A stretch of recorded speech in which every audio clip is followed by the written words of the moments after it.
പ്രിയമുള്ളവരെ, ഇന്ന് ഭാരതം ഒരു പുതിയ യുഗത്തിലൂടെയാണ് കടന്നു പോകുന്നത്. 2014 ബഹുമാനപ്പെട്ട പ്രധാനമന്ത്രി ശ്രീ നരേന്ദ്രമോദി അധികാരമേറ്റെടുത്ത അന്നു മുതൽ ലോകരാഷ്ട്രങ്ങൾക്ക് മുന്നിൽ ഇന്ത്യ ഒരു പുതിയ ശക്തിയായി, ഒരു ചോദ്യചിഹ്നമില്ലാത്ത യാഥാർത്ഥ്യമായി വളർന്നിരിക്കുന്നു. സാമ്പത്തിക രംഗത്തായാലും സൈനിക കരുത്തിലായാലും അടിസ്ഥാന സൗകര്യ വികസനത്തിലായാലും നാം കൈവരിക്കുന്ന നേട്ടങ്ങൾ ലോകത്തെ അമ്പരപ്പിക്കുന്നതാണ്. എന്നാൽ ചരിത്രം നമ്മെ പഠിപ്പിക്കുന്ന ഒരു സത്യമുണ്ട്. ഭാരതം എപ്പോഴൊക്കെ ലോകത്തിൻ്റെ നെറുകയിലേക്ക് ഉയരാൻ ശ്രമിച്ചിട്ടുണ്ടോ, അപ്പോഴൊക്കെ അതിനെ തകർക്കാൻ ചില അദൃശ്യ ശക്തികൾ ശ്രമിച്ചിട്ടുണ്ട്. പണ്ടത് നേരിട്ടുള്ള യുദ്ധങ്ങളായിരുന്നുവെങ്കിൽ ഇന്ന് യുദ്ധത്തിൻ്റെ രൂപം മാറി ആയുധങ്ങൾക്കും വെടിയുണ്ടകൾക്കും പകരം ഇന്ന് ശത്രുക്കൾ ഉപയോഗിക്കുന്നത് പണമാണ്. പ്രത്യേകിച്ച് വിദേശ ഫണ്ടുകൾ. ഇവിടെയാണ് നരേന്ദ്രമോദി സർക്കാർ കർശനമാക്കിയ വിദേശ സംഭാവന നിയന്ത്രണ നിയമം അഥവാ FCRA എന്ന നിയമത്തിൻ്റെ ചരിത്രപരമായ പ്രസക്തി നാം തിരിച്ചറിയേണ്ടത്. കേവലം ഒരു സാമ്പത്തിക നിയമം എന്നതിലുപരി ഭാരതത്തിൻ്റെ പരമാധികാരവും ആഭ്യന്തര സുരക്ഷയും കാത്തുസൂക്ഷിക്കുന്ന ഒരു വജ്രായുധമാണ് ഇന്ന് FCRA. എന്തിനാണ് ഈ നിയമം ഇത്ര കർശനമാക്കിയത് എന്ന് ചിലരെങ്കിലും ചോദിച്ചേക്കാം. എന്തായിരുന്നു നമ്മുടെ രാജ്യം നേരിടുന്ന യഥാർത്ഥ ഭീഷണി? ഒരു കാലത്ത് നമ്മുടെ രാജ്യത്ത് കൂൺ പോലെ മുളച്ചു പൊന്തിയ ആയിരക്കണക്കിന് NGOകൾ ഉണ്ടായിരുന്നു. ജീവകാരുണ്യം, പരിസ്ഥിതി സംരക്ഷണം, മനുഷ്യാവകാശം തുടങ്ങിയ മനോഹരമായ ബോർഡുകൾ വെച്ചാണ് ഇവർ പ്രവർത്തിച്ചിരുന്നത്. എന്നാൽ ഇതിന് പിന്നിലെ യാഥാർത്ഥ്യം എന്തായിരുന്നു? ഒന്നാമതായി സാമ്പത്തിക അട്ടിമറി അഥവാ എക്കണോമിക് സ്റ്റോപ്പേജ്. ഇന്ത്യയിൽ എവിടെയെങ്കിലും ഒരു വലിയ വികസന പദ്ധതി വന്നാൽ അതൊരു ആണവ നിലയമാകട്ടെ, ഒരു വലിയ ഫാക്ടറി ആകട്ടെ, അല്ലെങ്കിൽ ഒരു ഹൈവേ നിർമ്മാണമാകട്ടെ, അവിടെയൊക്കെ പെട്ടെന്ന് ചില പരിസ്ഥിതി സ്നേഹികൾ അവതരിക്കും. വലിയ സമരങ്ങൾ തുടങ്ങും. പദ്ധതികൾ വർഷങ്ങളോളം വൈകും, ചിലപ്പോൾ ഉപേക്ഷിക്കപ്പെടും. ഈ സമരക്കാർക്ക് എവിടെ നിന്നാണ് പണം ലഭിച്ചിരുന്നത്? അന്വേഷണ ഏജൻസികൾ കണ്ടെത്തിയത് ഞെട്ടിക്കുന്ന വിവരങ്ങളാണ്. ഇന്ത്യയുടെ വികസനം മുരടിപ്പിക്കാൻ, ഇന്ത്യ സ്വയം പര്യാപ്തത നേടാതിരിക്കാൻ വിദേശ രാജ്യങ്ങളിലെ ചില കേന്ദ്രങ്ങൾ കോടിക്കണക്കിന് രൂപയാണ് ഇവിടുത്തെ NGOകൾക്ക് പമ്പ് ചെയ്തിരുന്നത്. വിദേശ ഫണ്ടുകൾ ഉപയോഗിച്ചുള്ള ഈ വികസന വിരുദ്ധത കാരണം ഇന്ത്യയുടെ GDPയിൽ പ്രതിവർഷം 2 മുതൽ 3% വരെ ഇടിവ് സംഭവിച്ചിരുന്നു എന്ന് രഹസ്യാന്വേഷണ റിപ്പോർട്ടുകൾ വ്യക്തമാക്കിയിരുന്നു. രണ്ടാമതായി സാമൂഹിക അസ്ഥിരതയും നിർബന്ധിത മതപരിവർത്തനവും വിദ്യാഭ്യാസവും ആരോഗ്യവും നൽകാനെന്ന പേരിൽ ഒഴുകിയെത്തിയ ആയിരക്കണക്കിന് കോടി രൂപ എവിടേക്കാണ് പോയത്? ഇന്ത്യയിലെ ഗ്രാമങ്ങളിലും ആദിവാസി മേഖലകളിലും കടന്നു ചെന്ന് അവിടുത്തെ പട്ടിണിയെയും ദാരിദ്ര്യത്തെയും ചൂഷണം ചെയ്തുകൊണ്ട് വ്യാപകമായ മതപരിവർത്തനമാണ് ഈ ഫണ്ടുകൾ ഉപയോഗിച്ച് നടന്നത്. ഭാരതത്തിൻ്റെ തനതായ സംസ്കാരത്തെയും പൈതൃകത്തെയും തകർത്ത് ഇവിടെ ഒരു വലിയ ഡെമോഗ്രാഫിക് മാറ്റം വരുത്താൻ വിദേശ ഫണ്ടുകൾ ബോധപൂർവം ഉപയോഗിക്കപ്പെട്ടു.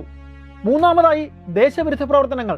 നമ്മുടെ രാജ്യത്ത് നടന്ന പല കലാപങ്ങളുടെയും സർക്കാരിനെ അട്ടിമറിക്കാൻ ലക്ഷ്യമിട്ട് നടന്ന പല പ്രക്ഷോഭങ്ങളുടെയും സാമ്പത്തിക സ്രോതസ് ഈ വിദേശ ഫണ്ടുകളായിരുന്നു.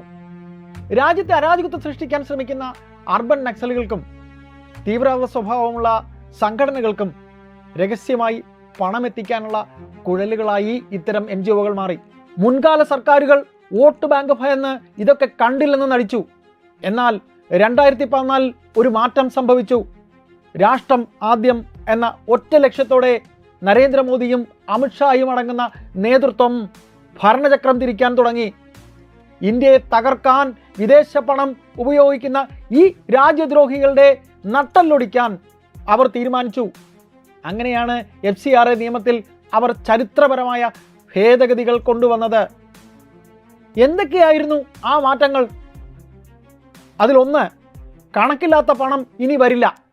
വിദേശത്ത് നിന്ന് ഇന്ത്യയിൽ ഏത് NGOയിലേക്കും പണം വരണമെങ്കിലും അത് സ്റ്റേറ്റ് ബാങ്ക് ഓഫ് ഇന്ത്യയുടെ ന്യൂഡൽഹി മെയിൻ ബ്രാഞ്ചിലെ പ്രത്യേക അക്കൗണ്ടിലൂടെ മാത്രമേ വരാൻ പാടുള്ളൂ എന്ന് സർക്കാർ കർശനമാക്കി. ഇതോടെ പണത്തിൻ്റെ വരവും പോക്കും സർക്കാരിന് കൃത്യമായി നിരീക്ഷിക്കാൻ സാധിച്ചു. 2, ആധാർ നിർബന്ധമാക്കി. NGO ഭാരവാഹികളുടെ ആധാർ കാർഡും പാൻ കാർഡും നിർബന്ധമാക്കി. ഇതോടെ വ്യാജ പേരിൽ സംഘടനകൾ ഉണ്ടാക്കി പണം തട്ടിയെടുത്തിരുന്നവർ കുടുങ്ങി. 3, പണം വകമാറ്റാൻ കഴിയില്ല. ഒരു ആവശ്യത്തിന് വിദേശത്തു നിന്നും കൊണ്ടുവരുന്ന പണം മറ്റ് ചെറുകിട സംഘടനകൾക്ക് കൈമാറാൻ പാടില്ല എന്ന നിയമം വന്നു. അതുപോലെ ഓഫീസിലെ ഭരണപരമായ ആവശ്യങ്ങൾക്ക് വിദേശ ഫണ്ടിൻ്റെ 20% മാത്രമേ ഉപയോഗിക്കാൻ പാടുള്ളൂ എന്ന് നിജപ്പെടുത്തി. മുൻപ് 50% ആയിരുന്നു ഇത്. ഇന്ത്യയുടെ ചരിത്രത്തിലാദ്യമായി കണക്കുകൾ കൃത്യമായി സമർപ്പിക്കാത്ത ദേശവിരുദ്ധ പ്രവർത്തനങ്ങൾ ഏർപ്പെട്ട 20,000-ഓളം സന്നദ്ധ സംഘടനകളുടെ ലൈസൻസാണ് മോദി സർക്കാർ ഒറ്റയടിക്ക് റദ്ദാക്കിയത്. അതെ, ഇന്ത്യ ഒരു പരമാധികാര രാഷ്ട്രമാണെന്നും ഞങ്ങളുടെ ആഭ്യന്തര കാര്യങ്ങൾ തീരുമാനിക്കുന്നത് ഡൽഹിയിലാണെന്നും അല്ലാതെ പാശ്ചാത്യ രാജ്യങ്ങളിലെ ഫണ്ടിംഗ് ഏജൻസികളല്ലെന്നും നരേന്ദ്രമോദി ലോകത്തോട് ഉറക്കെ പ്രഖ്യാപിച്ചു.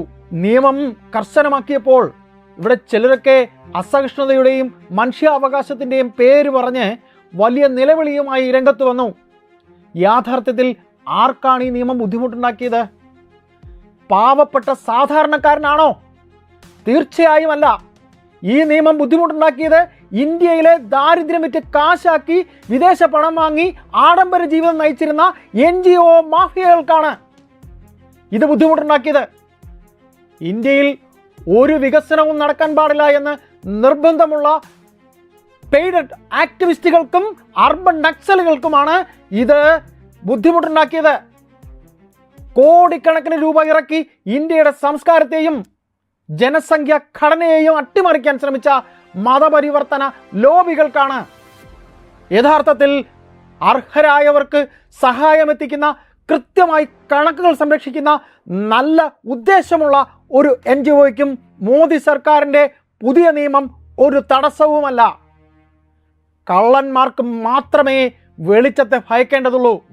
പ്രിയമുള്ളവരെ, ഇന്ന് നമ്മൾ ജീവിക്കുന്നത് പുതിയ ഇന്ത്യയിലാണ്. ആരുടെയും മുന്നിൽ കൈനീട്ടാത്ത, ആരുടെയും ഭീഷണികൾക്ക് വഴങ്ങാത്ത ശക്തമായ ഭാരതം. നമ്മുടെ രാജ്യത്തിൻ്റെ നയങ്ങൾ തീരുമാനിക്കാൻ വിദേശ ഏജൻസികളെ അനുവദിക്കില്ല എന്ന ഈ സർക്കാരിൻ്റെ ഇച്ഛാശക്തിയെ നാം ഓരോരുത്തരും പിന്തുണയ്ക്കേണ്ടതുണ്ട്. നരേന്ദ്രമോദി സർക്കാരിൻ്റെ FCRA നിയമ ഭേദഗതി ഒരു നിയമം മാത്രമല്ല, മറിച്ച് നമ്മുടെ മാതൃഭൂമിയുടെ കാവൽ ചട്ടമാണ്. വിദേശ പണത്തിൻ്റെ ഹുങ്കിൽ ഇന്ത്യയെ വിലക്കെടുക്കാമെന്ന് കരുതുന്നവർക്കുള്ള ശക്തമായ താക്കീതാണ്. നമ്മുടെ രാജ്യത്തിൻ്റെ സുരക്ഷയ്ക്കും അഖണ്ഡതയ്ക്കും വികസനത്തിനും വേണ്ടി ശക്തമായ തീരുമാനങ്ങൾ എടുക്കുന്ന ഒരു ഭരണകൂടത്തിന് പിന്നിൽ നമുക്ക് ഒറ്റക്കെട്ടായി അണിനിരക്കാം. നവഭാരതത്തിൻ്റെ ശോഭനമായ ഭാവിയിലേക്ക് നമുക്ക് ഒരുമിച്ച് ചുവടുവയ്ക്കാം. എല്ലാവർക്കും നന്ദി. സല്യൂട്ട് ഭാരത്.